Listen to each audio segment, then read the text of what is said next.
Welcome to this look at new mods on Farming Simulator 19 with me, MrSealyp. This is a mod review for Wednesday the 3rd of November. Sorry for the delay, I've recorded this once and it wouldn't upload. So I'm going again. It's a little bit late, but I do apologise. The updates for Wednesday the 3rd were the case W20E by Sluitches Modding. That's had a load of new adapters and fronts and bag handlers and things added to it.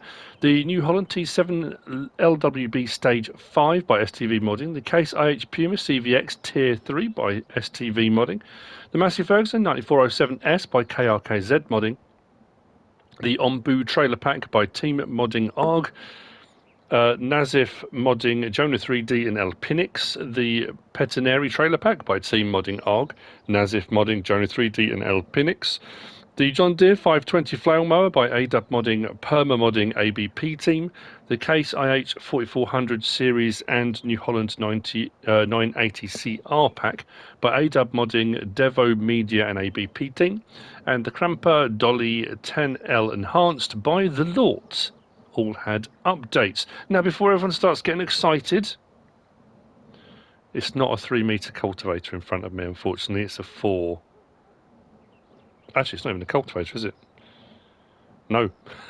But, yeah, I know. People saying, oh, no, it's a 3-metre cultivator. Don't worry, though. Anyway, this is the Lizard Serie 700 by Hemerson and Dentinho. 5.98 megabytes download, 5 slots on console. This is a 4-metre, and it's actually a plough. The bits on the back here aren't kind of cultivated bits. That's just to sort of break up the large clods and clumps and things like that. I mean, it's very nicely made. This is what I was talking about the other day. About, yes, we're in the dying hours of FS19. I mean, it will continue and mods will still be made for it. But we're still getting really quality stuff. I know people do the whole 3-metre, 4-metre, what's the point? But the mods are still, I mean, look at the bolt heads. You know, the attention to detail on these, it's astounding and incredibly well done. When we get into 3-metre, we'll have a conversation because something we're going to talk about. So this will plough to 4 metres. As you can see, nice animation, nice smooth operation. L1 and triangle on PlayStation controller will allow you to create fields as well, so you can extend fields you already have or create completely new ones should you wish to do so. All very lovely. Before I forget, because I was just about to move on to the next one, let's turn the engine off and disconnect that. You'll find this under tools and ploughs. Was this one? Yes. Need to make sure. There we go. So the Lizard Series 700, 17,000 to buy, requires 180 horsepower to run. Slot count will come down from 5 to 1. There are no options. You get it in that yellow. Fairly straightforward, fairly standard. All very lovely. So, moving on from there. That was by Hemerson Dentinho. We've got the Alpego. I'm sorry if I'm saying that wrong. The Alpego KF7300. This by Pepe978. And again, don't write it off. Don't do that. Oh, what do we... It's the quality of the modding. I mean, Pepe978, always, you know. Wow. It is a 3-metre, 5.71 megabytes download. And this comes in 2 sections. The front section is a subsoiler, and you'll find it under subsoilers, and it's 11 slots. The rear section here, you'll find under cultivators, and this is the Franta H10. They go together. They're supposed to go together. Now, that's 10 slots as well. Now, if you just want to plough, well, normally a subsoiler, I say normally, in inverted commas, usually what will happen is a subsoiler will give you a ploughed state, so it will give you the ploughing you need, but it will look like it's been cultivated. Some subsoilers don't, they give you a ploughed state. This will do that. This will give you a ploughed state, and it will look like it's been ploughed. So if you just want to plough, you can get that. If you put the attachment on the back,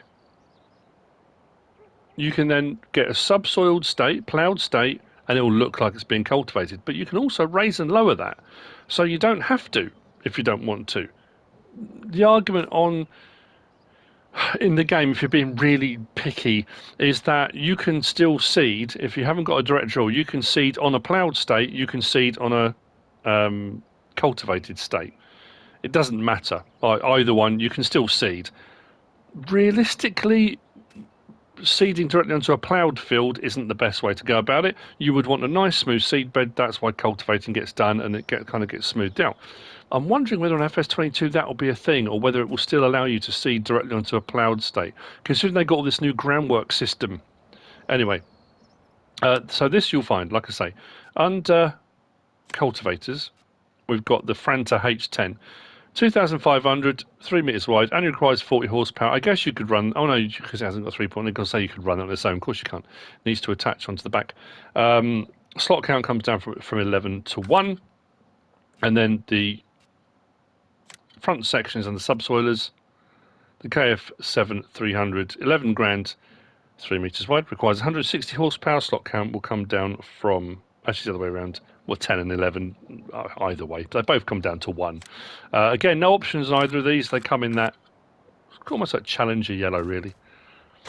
So, anyway, what I was going to say was, I was talking to Serie the other day, and we were talking about the top 10, the top of the crops I've been doing, top 10 mods of FS19, and I said about doing a 3 metre cultivator one, and she asked me, genuine question, why are there so many 3 metre cultivators? So is it because they're easier to make? Is it because people sort of learn their craft in a way doing 3 metre cultivators? I said, I honestly don't know. It's just become a kind of running joke. I thought about doing a kind of 3 metre cultivators of FS19, but I'm a bit scared as to how many there might be. And then, as luck would have it, we got, I mean, this technically isn't, it's a plough. So what we will do is, actually, you know what I should have done? Let's drop that off, and let's drop that into the ground first, and I'll show you what I mean. So, with just that, we're ploughing 3 metres, ploughed state, all very lovely, deep ripper. Great. If we attach that, and we drop down, and go again, we're still getting a ploughed state, because I haven't engaged the rear section. But when I go to that, and then drop that down, we're going to get, as a subsoiler usually does, we're going to get the ploughed state with a cultivated look. That back bit, as it would do in the real world, then smooths out the rough, sort of, I say ruts, they're not ruts, but you know what I mean, furrows of the ploughing. It's a nice bit of kit. Animations on that are brilliant. It works really well, does exactly what it should do. I guess, like I say, because it became a kind of running joke, almost. And that's not a joke as in 3 metre cultivators are a joke. That's what I talked about when I went to Agritechnica.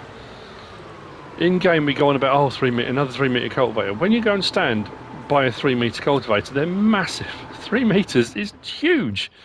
But we kind of do that whole, yeah, we want bigger stuff, we want more, you know. Anyway, very cool. Does what it should do. I like the fact it attaches, detaches, and all that kind of thing. And the animation is amazing.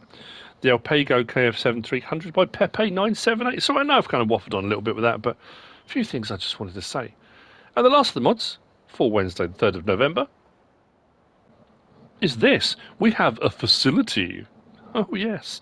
This is the large storage facility by lancyboi. 11.42 megabytes download, 25 slots on console. As is often the case with lancyboi maps and mods, incredibly well detailed. The building's amazing. The textures are great. You know, you go from the brick to the concrete to the sort of metal siding. It all just looks right. It's a brilliant building. Now, these don't have capacities per se. This is more of a kind of old-style British farm building shed that maybe has been extended over time.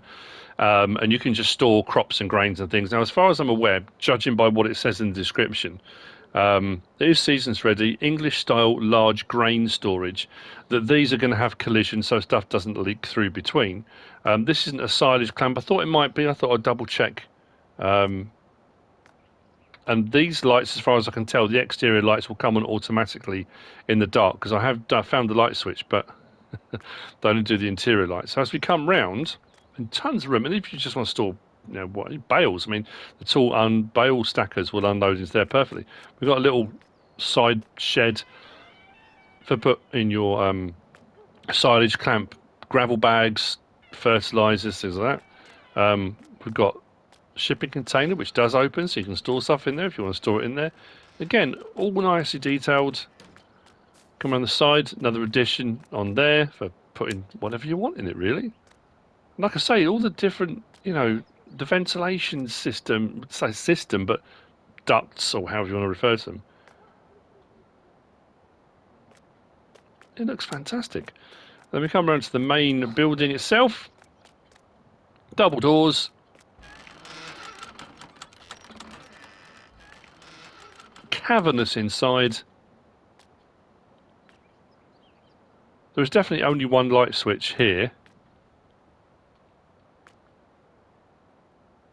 Lights off, lights on. And with the lights on, like I say, if we come outside, those lights haven't come on. Or the ones around the side there. So I'm assuming those are going to be automatic at night time. But it's a fantastic building.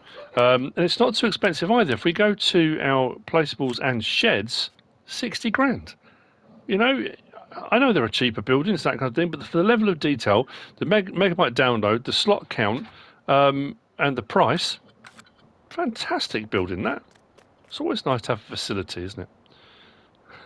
You say, oh, I own a barn, or I own a facility. Upper echelon stuff, that, isn't it? Anyway, sorry, I digress. That's it for the mods for Wednesday, the 3rd of November. I hope you found this useful and informative in some way, shape, or form. If you're still here after all my waffling, thank you very much. If you have enjoyed it in some way, shape, or form, please give us a like. If you don't subscribe yet, please do. If you want to leave a comment, feel free. And if you want to share this video, then please be my guest. Whatever you should choose to do. Thanks for watching.